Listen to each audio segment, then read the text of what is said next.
privileged to have Dr. Prasanna Kumar again as an expert. He was an expert in the last meeting also, and we are thankful for him to is joining us today also. So Dr. Prasanna Kumar, we all know them, so there is nothing to introduce him, but he is a consultant endocrinologist and is for the Center of Diabetes and Endocrine Care. He is the past president of RSSDA, Indian Thyroid Society, and Endocrine Society of India. So, welcome you, sir. And if you have any comment before we start, then I invite you for your expert comment. Then we can start our today's session. Thank you, Sushil Patel, for enlightening me about all the activities of All India Institute of Diabetes by Dr. Mayur Patel. It's good. And also I have a lot of outreach clinics. My interest will be in type 1 diabetes. Just having in Surat, Baroda, Ahmedabad, whether slum or rural does not make any difference. Suppose you can establish, other day we had with Harvard, we have a project, CDAC, Harvard Global Project, 14 countries. So I said, it's not enough to have a center of excellence because somebody from, let us say, Kutch has to come all the way to your center, not possible. Suppose you have centers in district, train some MBBS or pediatricians, take care of 5 or 10 children and say this is like that. I have got 53 centers across the states. If we can start with 3 and 5 and 10, one doctor is there and there will be 5 children. You provide them insulin, syringe, whatever it is, monitor. So the hub and spokes model. You should be the hub. Your spoke should reach to every district, maybe taluk of Gujarat. Then I think the care of type 1 diabetes, because there's a huge thing to do every day. Then I'll be very happy that from Mayur Patel to Yash and maybe Yash son next, that it will reach to 100 such spokes, which will take care of both type 1 as well as type 2. Thank you. Sir, we are doing it on a regular basis for years. Dr. Yash may brief it. Yeah. Let me know, Yash, what you are doing. So Yes. the type 1 diabetes care, the project is specially defined as Make My Life. And under that, we are taking care of more than 6,800 type 1s. And in that also, like you rightly mentioned, Kutch, that is 350, 400 kilometers away, we have established one type 1 center only taken care by post MBBS of fellow who had been trained over there. And such kind of 8 centers we are usually taking care. Even there are some of the doctors who usually connect to us on typical type 1 cases, that how to build up. And this is a core team we are building. Yes, there is a wide need because we are on the edge of something coming up in the future development. But taking type 1 care for a longer duration is a real task that any development, maybe islet cell transplant to stem cell transplant, but if they are without complications and they are doing well, then it would be a great pleasure to serve them with those advances, and they would get the maximum output of it. That is one motive. Second is, yes, there are when Dr. M established this Make My Life project 1997, at that time what he went through was the female child, the female children beyond the limit of 50 kilometers of major 4 cities of Gujarat were made to die for. Maybe he would share those experience in a later. He is planned to do that talk in the NGO meeting of August. He can take those sharing also. But they were planned to die. Even the family members were not recognizing. When we called up, where is Seema? They were telling, who is Seema? So this was the scenario, and that's where he pushed in that insulin therapy for female children, their education aspect, even the marriage counseling and marriage bureau was also his focus, that how we can support the female ladies and the female children around.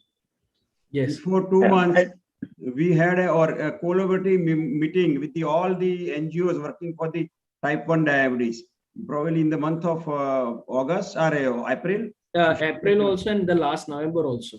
Okay, and then we have adapted children also for all aspects, including clinic visit and reports and the treatment and all other handholding. So numbers are different game, but till time we have 468 type 1 adopted under insulin care by ourselves.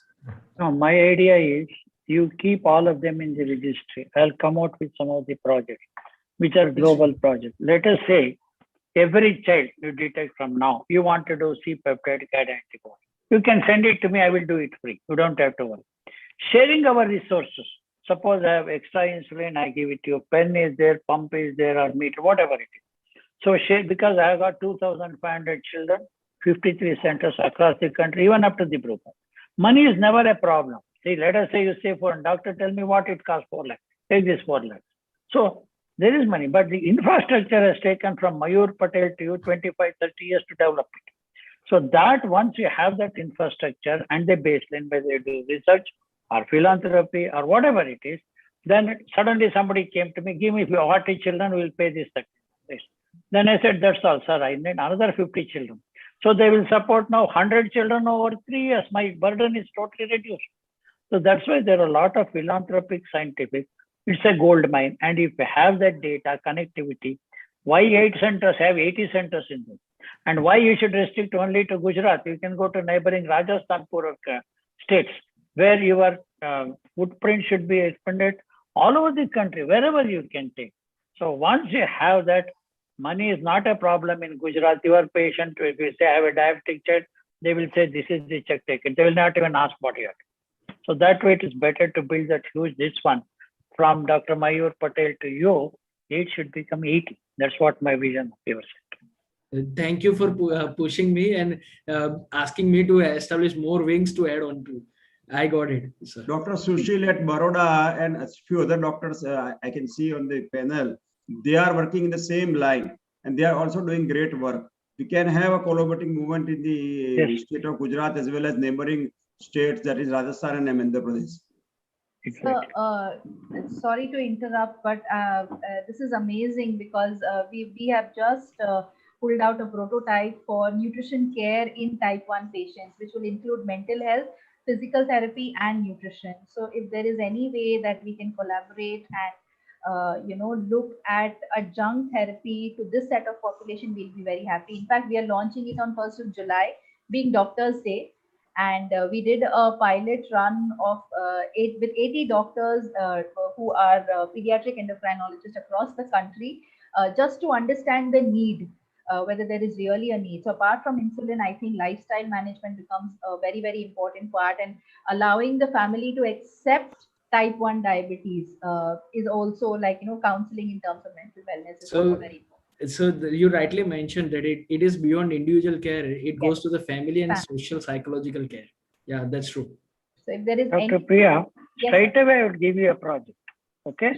Now, whether it's 460, my 2000, every child needs a psychological counseling.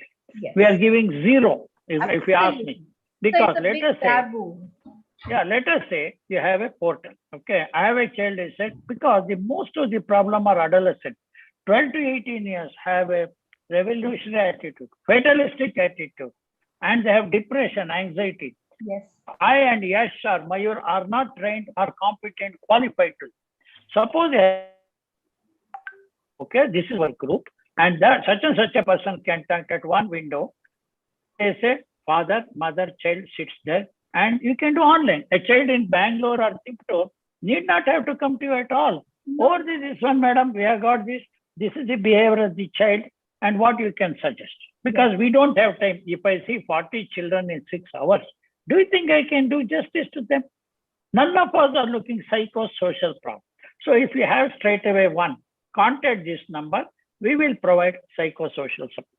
That itself is a huge study to see every child is a problem. There is no child without problem in the last 40 years I have seen. Because I have got Nimhans is there, I have got, they said, sorry, sir, we are very busy. You don't have counsel. If you can establish it anywhere in the country, this is single number, contact. You want in Gujarat, Hindi, Tamil, Kannada, they will take care of it. That will be a greater service. Providing insulin and adjusting dose is the easiest thing. This is the most difficult thing. Many of my children have committed suicide. We could have prevented it if we had not the problem. Just providing insulin is the cheapest, simplest, easiest, best thing. Least we can do. But this is what I feel you can do, greatest thing in this country. It doesn't cost. Absolutely. So like I said, it was this January when we added mental wellness, because just to change behavior and to understand. And like I said, the results that came out to us was amazing. So this was just the normal diabetes population or normal childhood obesity population or a PCOS population. The anxiety scores, the diabetes distress scores, which are all validated course, which is done by psychologists, actually gave us amazing insights. And we have a team of 6 psychologists at the moment and 2 trainees. And we have a team of 6 physiotherapists, 4 physiotherapists and 2 trainees. So total 6 of them.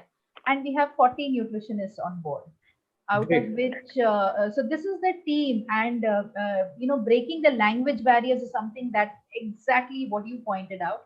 And this digital medium has only taught us that you can go just beyond, you don't have to go to the clinic. So because they're already stressed about visiting the doctor now and then, and if we are able to give the support services to them at their comfort in their homes on a WhatsApp call, I think that's the contribution that we can really do. Priya, Thank you. Dr. Priya, Yes. I would really appreciate that. We would like you to put your innovation as a innovations of by non-governmental organization group, and I'll send you the details for the same. And Sure, that's sir. where this is what interactions are coming up, is the rightly core of this monthly meeting, is to get ourselves to the better wings of teamwork, better wings of research work, and better wings of technology or diet aspects or any further aspects of Yes. our management. And to take it into timeline, I'll ask Sorry. so Dr. Sushil bhai, so we can start with the our presentation for our research meeting and the monthly metabolic you. articles review. Yeah.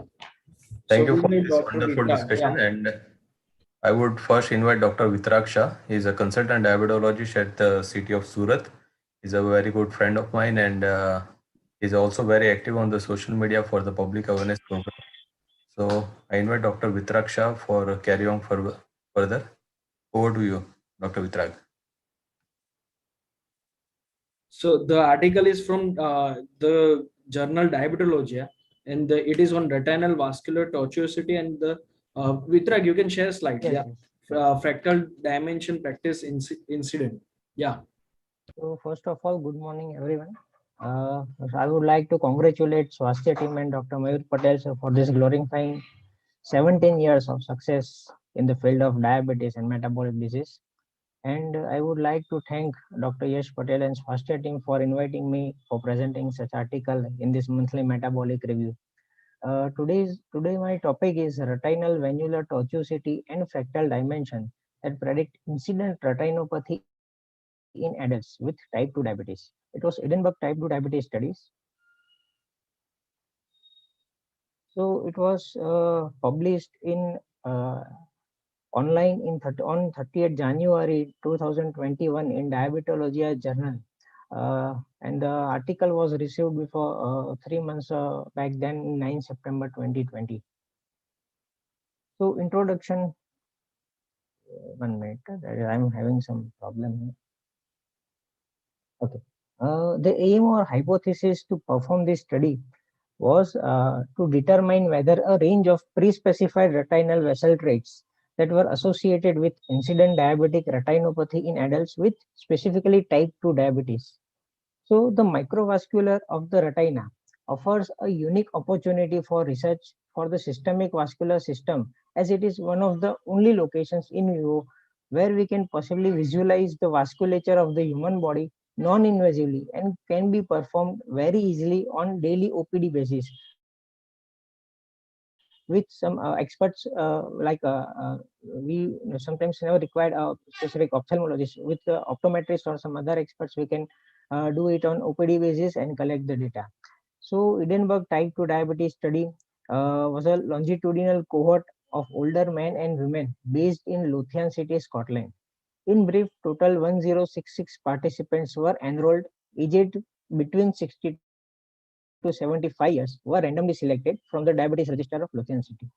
So criteria of inclusions were any participants who was taking oral glucose lowering medications or insulin therapy, or was managing his diabetes on with lifestyle modification with diet control methods, who have baseline HbA1c level of 6.5% or more. All those patients were involved in this randomized cohort. All the participants' baseline fundus photography was done and was graded between R0 to R4. That was no diabetic retinopathy at R0, mild retinopathy R1, observable right R2, referable R3, and proliferative diabetic retinopathy R4. For this analysis, incident retinopathy was considered any grade above R1, that is mild retinopathy or above. All the patients were considered were having incident diabetic retinopathy. A participant was also determined to have incident retinopathy if there were laser photocoagulation scars present already in the subsequent visit. So at the baseline screening was done. 340 participants out of 1066 participants had prevalent diabetic retinopathy, and 8 participants did not attend the baseline eye screening. So this is of the 10-year follow-up study, the incident diabetic retinopathy was 11.4%, that is 82 participants out of 718 participants with no prevalent disease diabetic retinopathy at the baseline. So after adjustment for a range of vascular and diabetes risk factors, both increased venular tortuosity and decreased fractal dimensions were associated with incident retinopathy in such patients. So these were total of 1066 patients were enrolled in the study. Out of that, 348 patients were excluded who have R1 to R4 grade retinopathy, and 8 patients were missing at the baseline. So no prevalent diabetic retinopathy out of 718 patients had no prevalent diabetic retinopathy at the baseline evaluation. So out of that 11.4%, as we have discussed in the earlier slide, 11.4% patients have developed incident retinopathy, and 20 participants were missing at the follow-up subsequent visits. So here what we are talking about the venular tortuosity and fractal dimension. So what are they? So tortuosity, that is described as the degree of curvature of a vessel, like how much the vessel is twist and turn over the period of the time, both arterial and venular. In this study, we have involved only venular tortuosity separately. And what is fractal dimension? Which describes how the vasculature pattern fills a two-dimensional space, thus a measure of complexity or sparsity of the vascular network. So at the end of the 10 years of follow-up study, there were increased venular tortuosity here you can see, and there is decreased fractal dimension. So sparsity of the vascular network has been decreased in such patients. So one important thing that we have to notice here that many study has suggested the poor A1C control will also lead to the retinopathy in future. So the patient who have developed incident retinopathy has HbA1c of 7.6%, and those who did not develop the retinopathy has A1c of 7.2%. So poor glycemic control compared to good glycemic control also is a part increase the incident of retinopathy in patients. So the study concluded that increased retinal venular tortuosity and decreased fractal dimensions are associated with incident diabetic retinopathy, independent of classical risk factors like age, weight, BMI, smoking, etc. So far there, concluding evidence that venular tortuosity may be a useful biomarker to improve the predictive ability of the models based on the established retinopathy risk factors, and its inclusion in further study risk prediction modeling is warranted. There are certain limitations with this study is that the further research and data definitely would be helpful to explore in this direction with larger age group of patients. In this particular study, only 60 to 75 age group patients were taken from a specific geographical location and specific ethnicity. So we need more data with patients. We have different ethnicity, different geographical locations, and inclusion of newly detected type 2 diabetes mellitus patients also for the type 2 diabetes studies. So these are the reference sections for the article particular. Thank you. Happy Sunday, everyone. Pleasure, Vitraj. And it is indeed pleasure that we have worked something in newly detected type 2 diabetes patients also. But rightly you mentioned that there are plenty of data required on the same.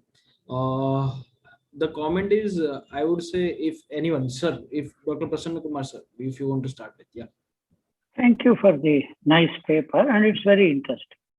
Let us see what we knew, what we did not know. All of us, as yes said, we are concentrating on the retinal artery. Did we concentrate on retinal vein? No. When we concentrated on vein, it's only venous thrombosis. retinal vein thrombosis, that's all. We never knew about the vein. So now this paper throws up one different light coming from Edinburgh and a good journal like Diabetology. A new technology of first looking into retinal veins. Next thing is, we are not just looking at vein, the thickness, blah, blah. Here is something we are looking at retinal venular tortuosity. So if you look at retinal venular tortuosity, there's a correlation between the eye problems, okay, whether it is background retinopathy, proliferative, blah, blah, and other things, which has thrown up a new, this one. We don't know about the technology. What I would like to know, Samvitra, you have gone through the article and the previous. What decides the retinal venular tortuosity? What is the normal? Normal vein is not tortuous. Okay, it is continuous, it is flowing. Why does it become tortuosity? How do you say the relationship between effect and the cause? So cause-effect relationship of uncontrolled diabetes and leading to retinal venous tortuosity, and that is leading to diabetic retinopathy, which we are interested. What is this cause-effect relationship? What is the pathophysiology? Why a vein becomes tortuous? Just like varicose veins. Varicose veins become tortuous. Then you can see that and say it is that. And what does it indicate? All of us. I want this cause-effect relationship, retinal venular tortuosity. So, thank you, sir, for asking this question. There may be certain physiological or modifiable risk factors that can cause the venular tortuosity. That may include high blood sugars, hypertensive crisis, or the other that we think that about the orbital pathway in the our retina. That all these particular things that may lead to tortuosity of the veins. Oh, you are an ophthalmologist? No, sir. So an ophthalmologist going through this article will be able to explain. That's true, Because sir. for anything, it is not just observation. I observe this and it is found. No, I'm sure if you read the discussion, and in the discussion, please send me the full paper. Sorry, I missed it last time you sent. I have read it, but I'm not sure about the details. They will give how the tortuosity of the venous retinal veins are locked up. There should be a hypothesis.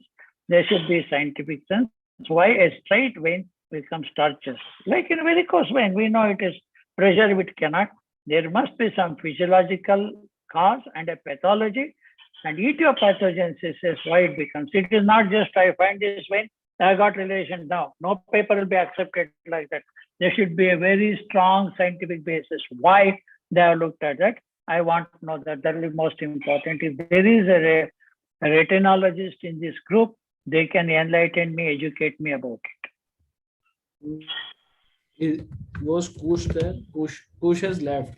We will get back to you on this because they rightly mentioned the cause effect, whether it is what are the mechanism behind it, that to be focused, and with the is it the duration of diabetes, is it the control of the diabetes, or it is the age, what are the different factors playing around that we or maybe habits or the lifestyle. We have to focus on that and we'll come out on that. Yeah, that's true, sir. It has mentioned also the renal function also somewhere.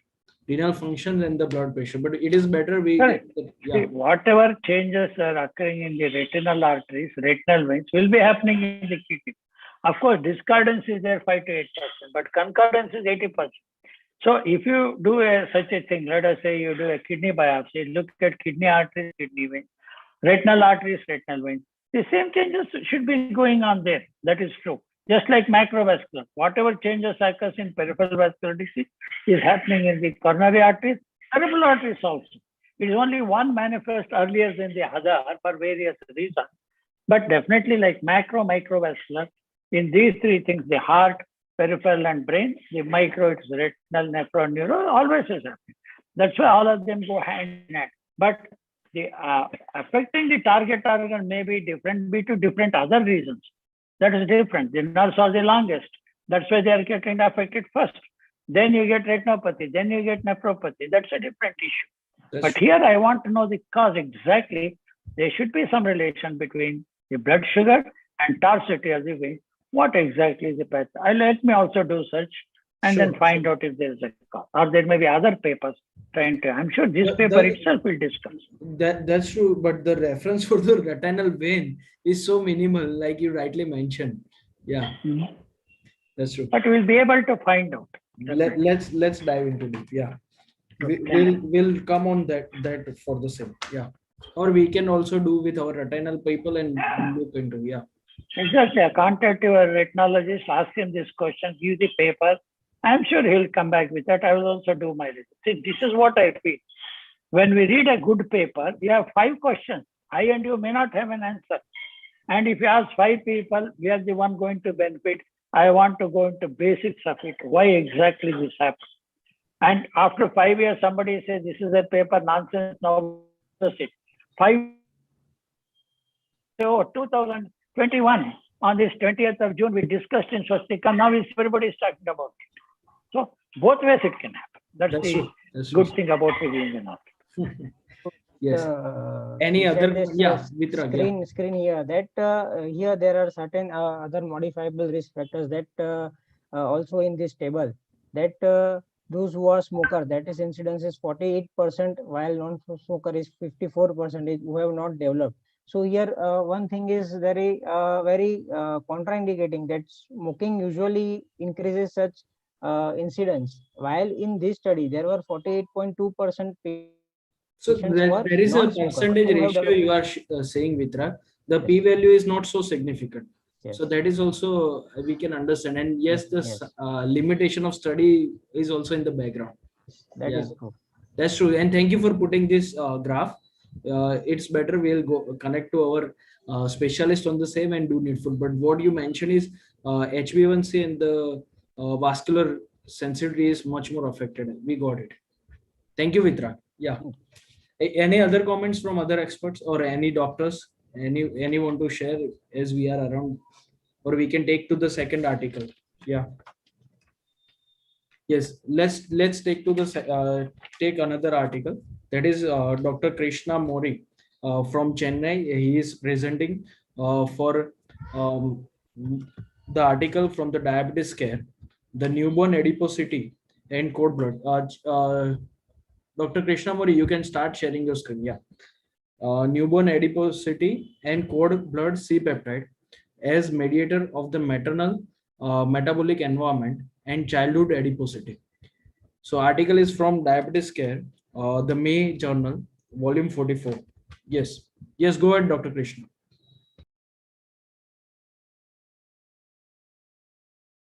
You are mute. You need to unmute. Yeah.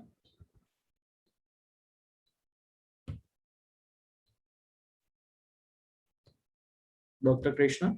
Yeah, go ahead.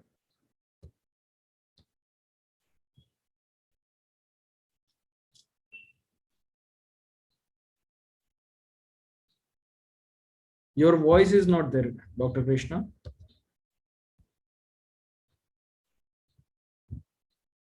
You might remove the headphone, so your voice is not there.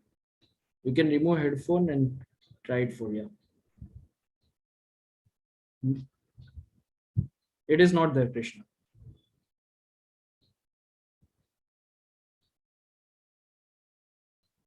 You might have to re-log in, and maybe this device is not.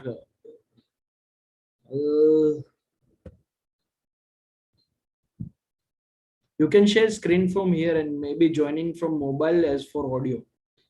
As it is no, you can share the screen from here and you can join in from mobile for audio. But do you want me, as your audio is not there?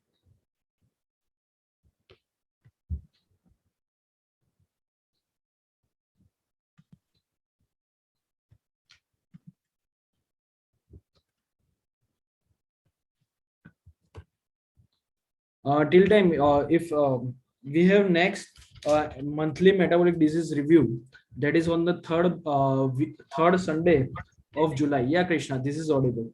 Third Sunday of the July, and for the same, we would send you the link to register for, and the closed group we can go through articles. And yes, Krishna, you can start with your presentation.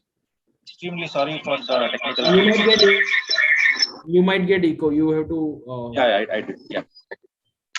Yeah. So extremely sorry for the technical glitch. Good morning, respected Chair, Dr. Prasanna Kumar sir, seniors, and my dear colleagues.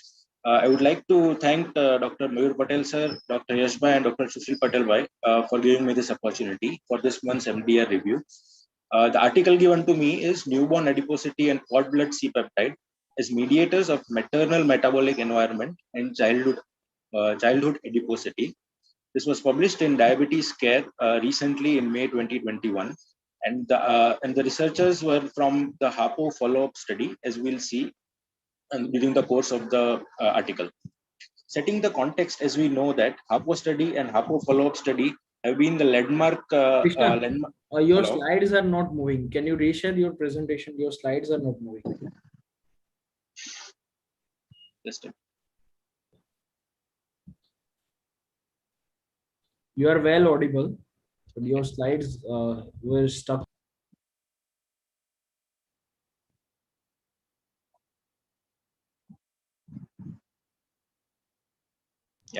Hope this is Wonderful, moving. wonderful, wonderful. So setting the context, as we know that HAPO study and HAPO follow-up studies have been the landmark study of maternal hyperglycemia. HAPO study, which was done in between 2000 and 2006, involved around 23,000 pregnant women in 15 centers, which was a multi-ethnic study. And it showed that non-diabetic maternal hyperglycemia was also associated with increased perinatal morbidity. And it was this study which formed the basis for IRDPSG guidelines for diagnosis of GDM. And following which, there was in the same cohort, out of these around 23,000 women, around 4,697 mothers and 4,832 children were involved for HAPO follow-up study. This was done in 10 out of the 15 centers of the HAPO study, and this follow-up was generally done between 10 to 14 years postpartum. And it showed that the mother with gestational hyperglycemia had higher chances of future dysglycemia and childhood obesity.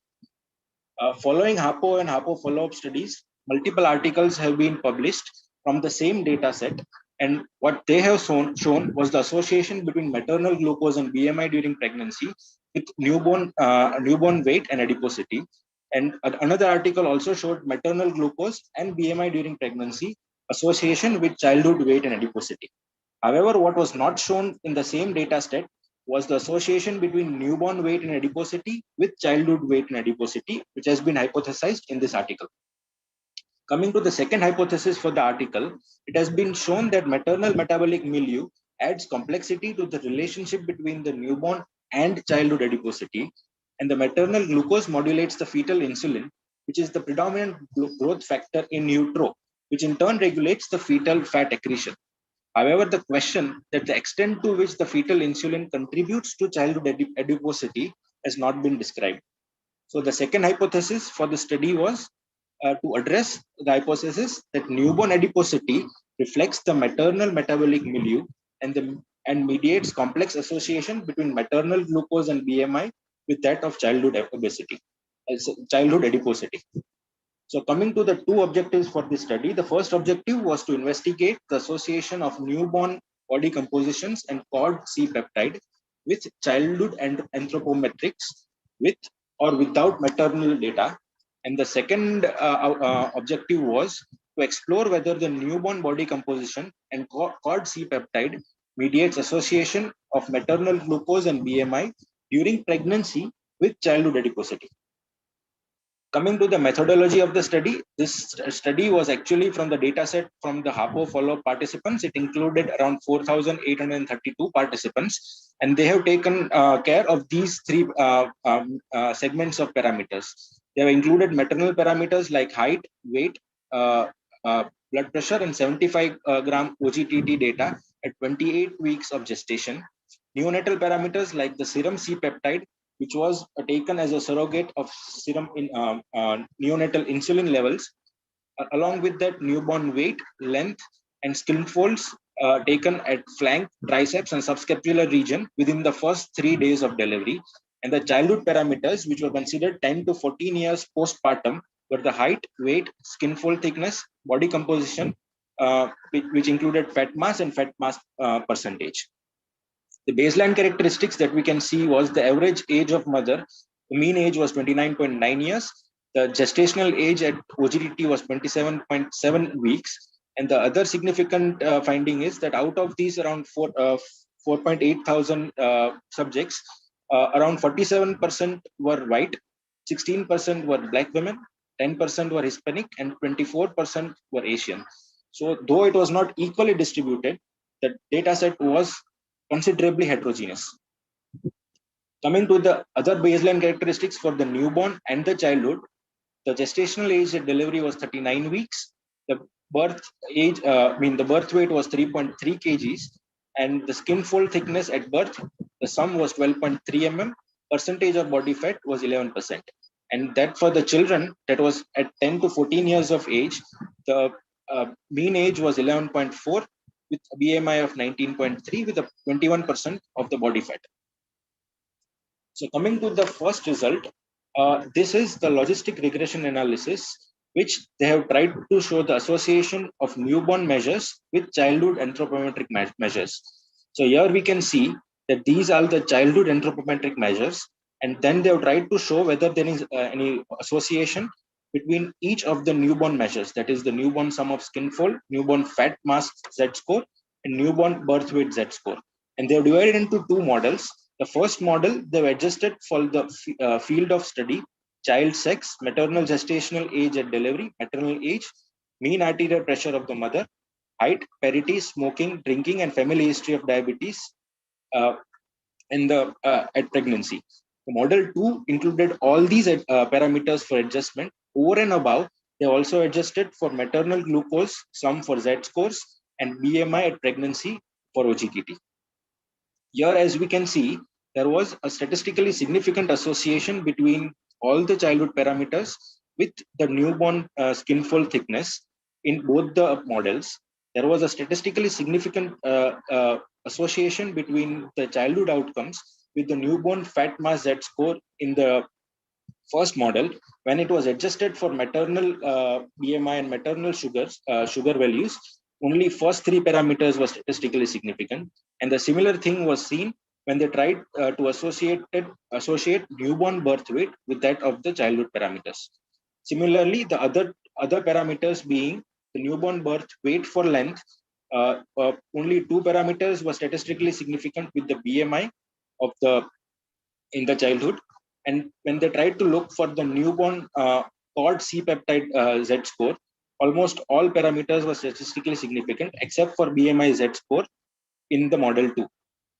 So summarizing or discussing this table, as we can see, the newborn sum of skin folds as a measure of newborn adiposity was independently associated with childhood adiposity outcomes, which included fat mass, percentage of body fat, sum of skin folds, as well as childhood BMI and BMI Z-scores. However, while the newborn adiposity had a significant independent associations with all childhood adiposity outcomes, birth weight and birth weight for length were associated only with childhood BMI and BMI Z-scores, but not with all other adiposity outcomes like the fat percentage and the skin fold thickness.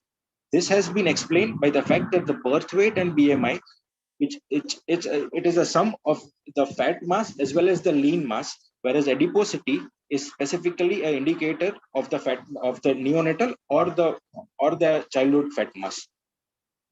Coming to the second part of the result, which is little complicated, it is the mediation model for the newborn sum of skin fold Z-score and the cord blood C-peptide Z-score. Before that, I will just like to point on what is the mediation model.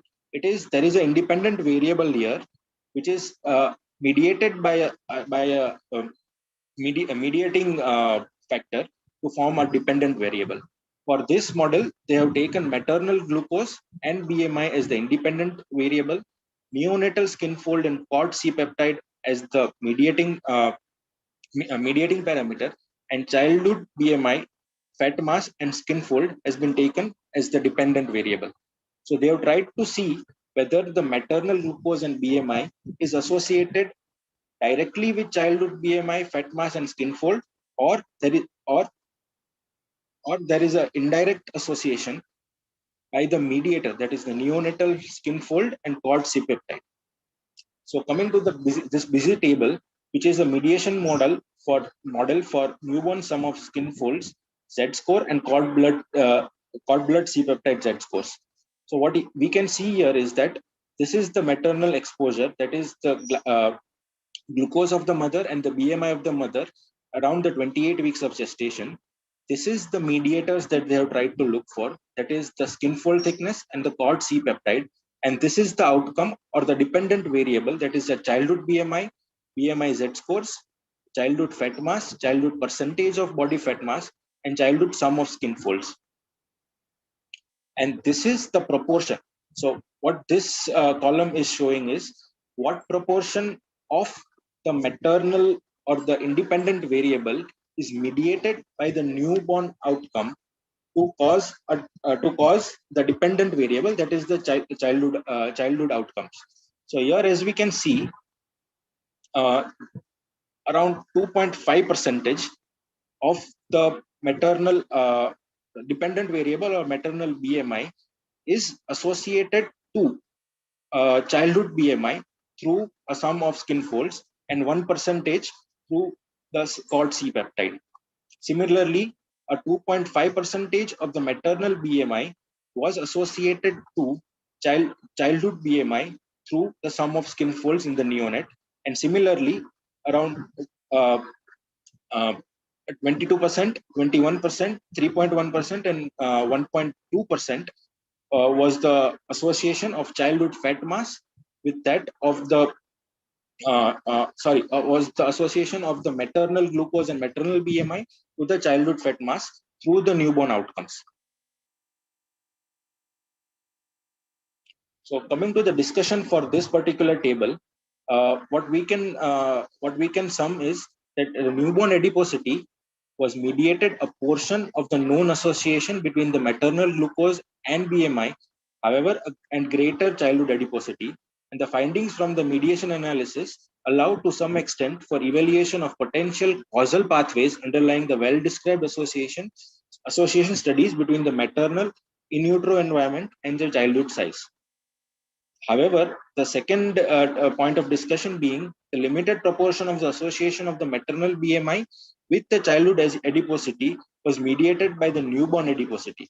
So over and above the newborn anthropometric parameters, there are other parameters which are more so affecting the independent and the dependent variable, like the genetics, epigenetic programming, and the hypothalamic appetite regulation. And the third point of discussion being the newborn adiposity and the cord C-peptide mediated the association of maternal glucose with measures of childhood adiposity more, that is 15 to 22%, as compared to the association of maternal BMI with childhood adiposity, which was around 1 to 3.6%. This can be explained by the fetal overgrowth hypothesis, which states that in case of maternal hyperglycemia, there would be fetal hyperglycemia and fetal hyperinsulinemia, which in turn leads to fetal growth and the fat accretion. And here, fetal hyperinsulinemia was considered, cord C-peptide was considered as a surrogate marker of fetal hyperinsulinemia. And excessive fetal insulin secretion is an important contributor to the developmental origins of adiposity in the neonate and hence in the childhood. Coming to the critical appraisal for this article, all the strengths of the HAPO follow-up study would be the strengths of this particular article, considering it to be one of the largest cohort of population. It was a multi-ethnic study, though it was not proportionally divided into all the ethnicity. It was a multi-center international cohort study of children, and measures of it was actually a follow-up data of in utero maternal metabolic measures, adiposity at birth, and age at 10 to 14 years. So this study was actually, this data was actually from around 15 years of data, and multiple direct adiposity measures as opposed to only measures of birth weight and BMI that reflect both the fat and the lean mass. By this, what I mean is that they also considered the skin fold thickness and the fat percentage over and above the BMI. And as we discussed, it is the skin fold thickness and the fat percentage is a more stronger marker of the adiposity rather than BMI. Limitation of this study being it was an association study and no causation can be derived from it.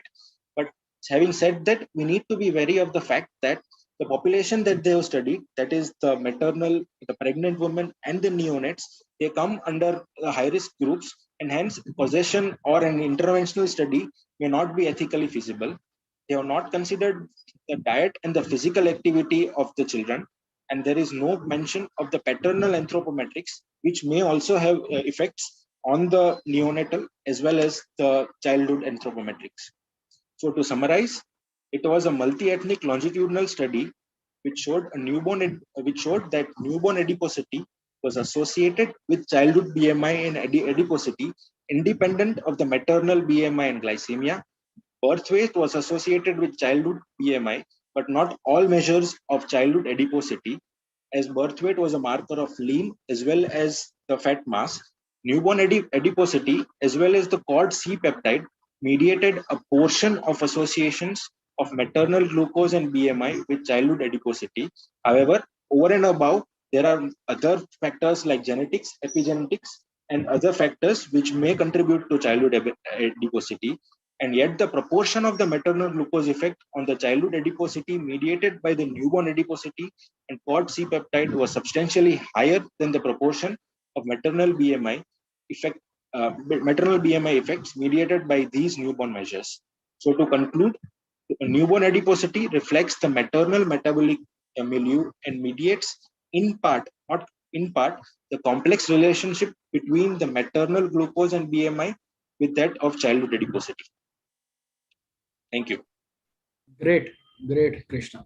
And I'll really appreciate that how you build up from the technical hitch to the well presented talk of the same. And the topic is differently placed. The article is so different.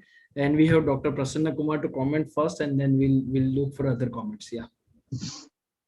Congratulations, Dr. Krishna, for presenting a very complex paper in a shortest time. You took only 16 minutes. Yes. Okay. If you had taken it, would have taken 30 minutes. Yes, sir. I have many questions to ask. First question: why did you choose this article?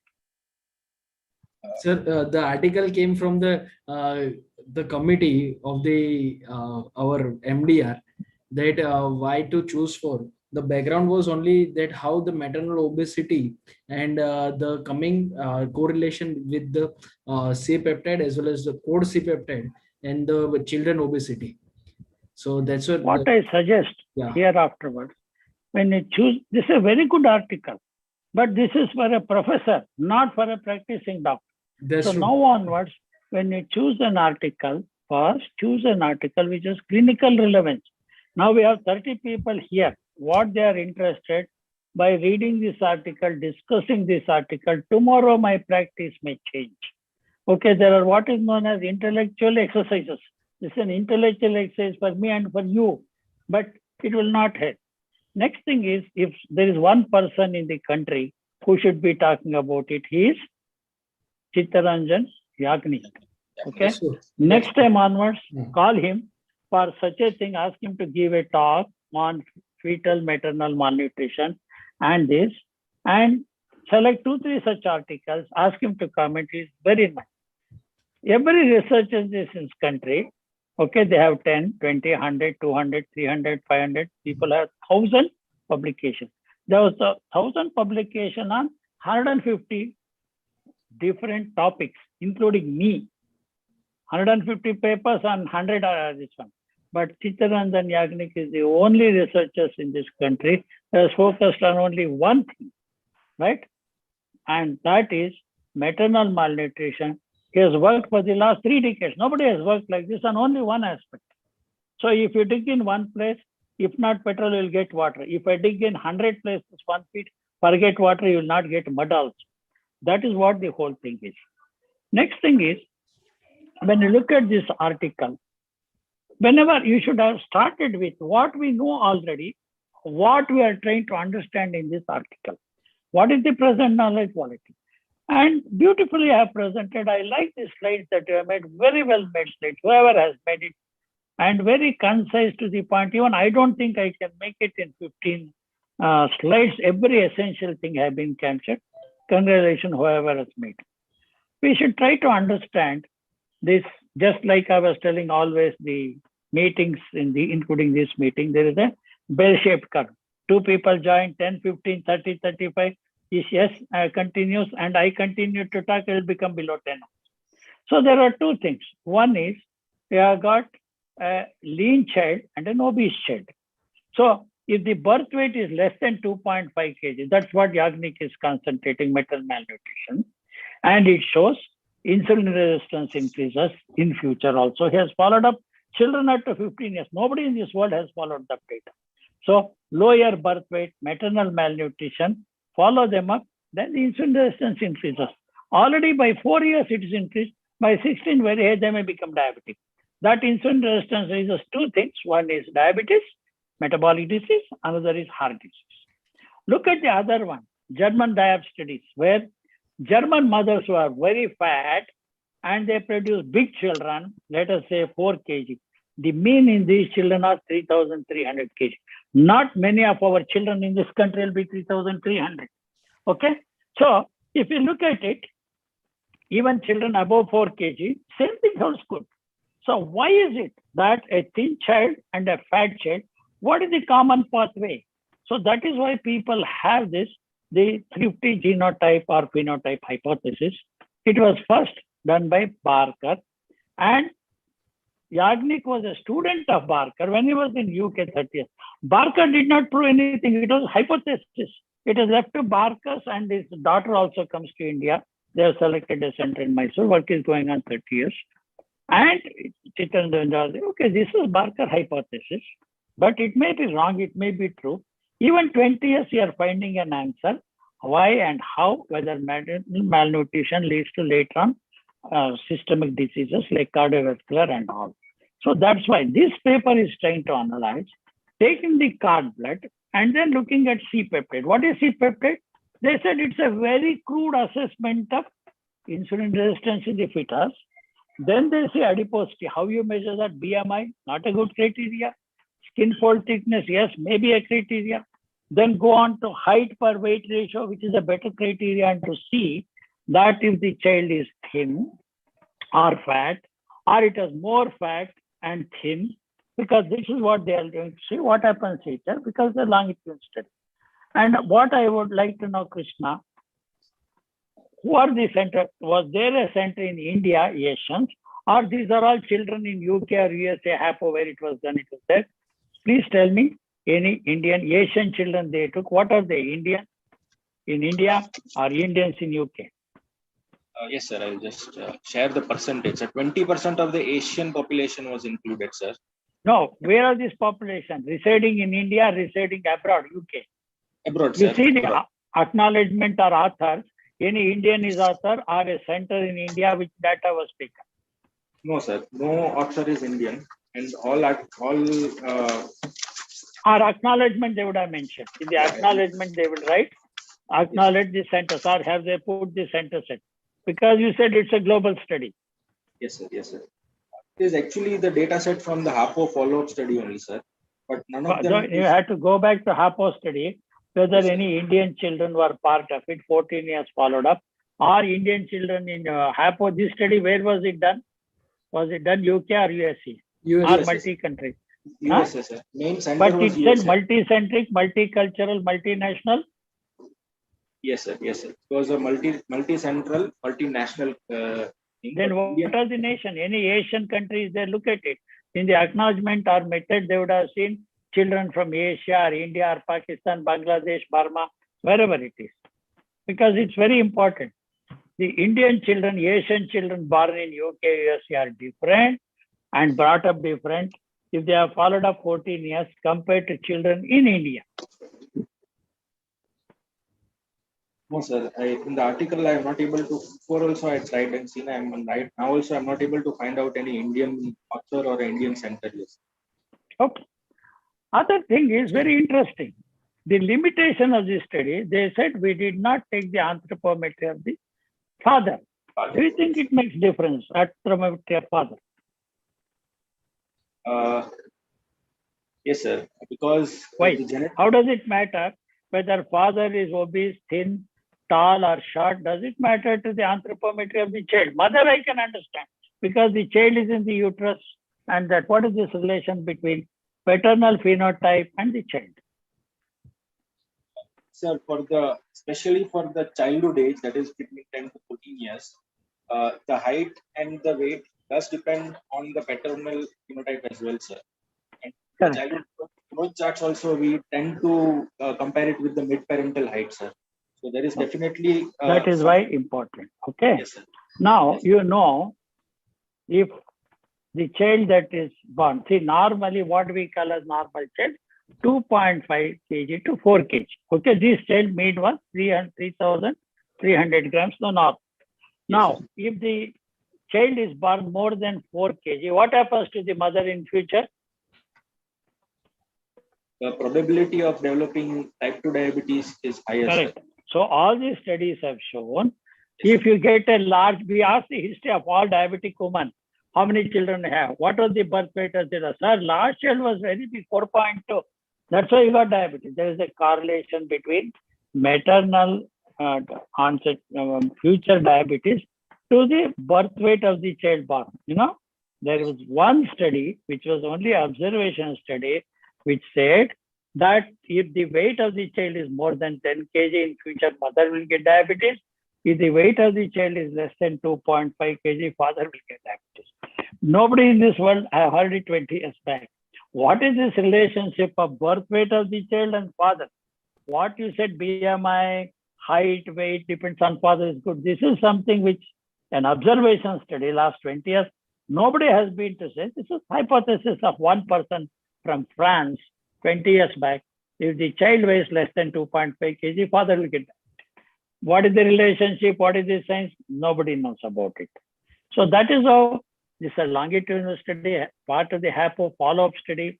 Impossible to do with our setup, except of course Yagnik has followed children, maybe 800 women from pregnancy to all of us try to say that the maternal metabolic milieu is important for the fetal growth. Malnutrition, overnutrition, everything.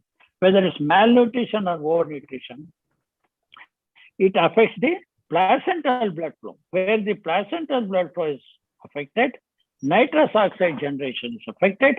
And that is why probably that is the cause for many of the fetal abnormalities leading to that. That is one of the hypotheses. But anyway, it's a good paper, but to analyze in depth and you have to teach, you need so much of time. We don't have that much of time, but it's a good paper. But in future, please select papers which are clinically relevant. This is something for a professor of endocrinology, pediatric endocrinology, and epidemiology, which will be very, very useful for 28 people right now. Okay, 28 people are listening. This may not have much of clinical relevance. It's more of a research tool, which is a very good journal. For a DM endocrinology, yes, this is a paper.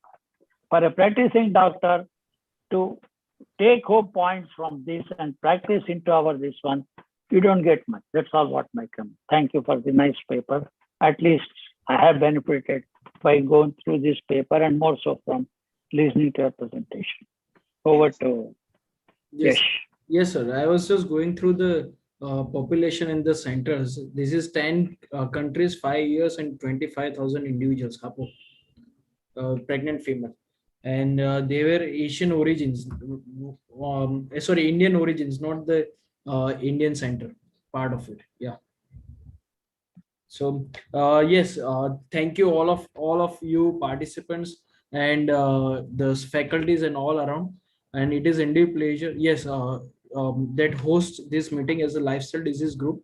And as Dr. Prasanna Kumar always nourishing his, I'll say blessings to all of us, and he provided the input. It's better we as a scientific team focus on clinical relevance and the articles which can take to our clinical practices.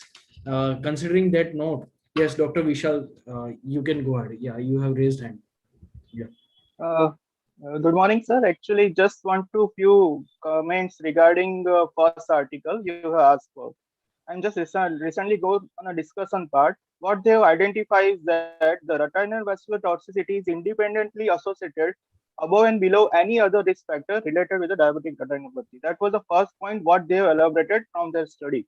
The basis behind this study, what they have taken is that it is also a hypothesis. It was not just a whole and soul, but it is a hypothesis that the hemodynamic instability in a patient suffering from hyperglycemia related with the diabetes and blood pressure leading to vascular toxicity, and the retinal vessels are very thin wall vessels which affects first. So what we can take from this, what we assume that the retina is basically our mirror for each and every small vessels microvascular complications. So as a part of a long-standing follow-up of this type of patient, the same vascular integrity will occur to other part of our body. The microvasculatures can be taken as a part. So the first thing that they have taken as a hypothesis that this might be a reason, and that's why the smoking not itself is a part of this type of vascular tortuosity which will be seen. Not only the contradictory part with the smoking people doesn't have this type of changes in our study. And second, they are also going for a genetic correlation for this also. Is there any genetic correlation for this also? So these two parts which is there in a part of a discussion, which what we can take is that just we can also ask our retinologists or the ophthalmologists. They can also look for the same thing in the follow-up cases also. So Maybe we have our own clinically data they for can, this. clinically they can go through the younger age groups also. This was the age group of 60 to 75. And Yeah. specifically in this comment, yes, Dr. Yes, specifically in this comment, they have mentioned that this is the older age people which definitely having hyperglycemia along with the high blood pressure. Not only systolic, diastolic blood pressure is also there. So there is some relation with the diastolic blood pressure and your kidney related issues, and along with the retinal vascular toxicity. This all three go together with the microvascular portion of our diabetic complications. Very good. I think this is maybe one thing. So, thank you for this. Thank you. Time. Thank you for your comment, which has given us a lot of insight. Now I am better to know, yes, it is the hemodynamic changes contributed by hypertension and diabetes. That's why veins become tortuous. And smoking also may. We think smoking causes arterial changes. We don't know whether smoking causes venous changes. So this opens up a new era.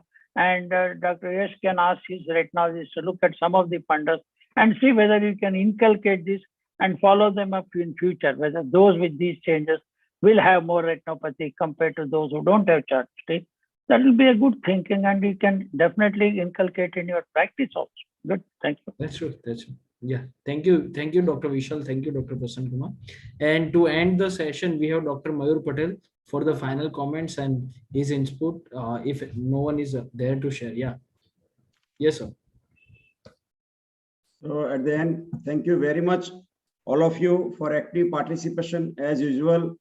All the presentations were very nice. I thank you, Dr. Krishna, Dr. Vitrang, Dr. Priya, and of course, always Dr. Prasanna Kumar for his nice comments. And we presume and we expect your support throughout each and every MDR, which is being held every third Sunday of every month. Okay, and looking forward for your active participation for the NGO meeting that is being held on 12th, 13th, and 14th August. We'll provide you all the details. It is in an international conference for the NGOs working in the field of diabetes. So we can have some collaborative efforts. We can have some initiate collaborative activities. We have innovative ideas award, and we have a few other awards also. So we are going to appreciate the people who are working in the field for years, and they have contributed to the society in a great way. So I'll share that. Thank you, everyone. And with that note, we'll send you the invitation of this registration and innovation by NGOs. And we have till time 3:38. NGOs have joined in from 17 countries with 172 cities participating. This is some of the program highlights of it, and we'll send more details to it.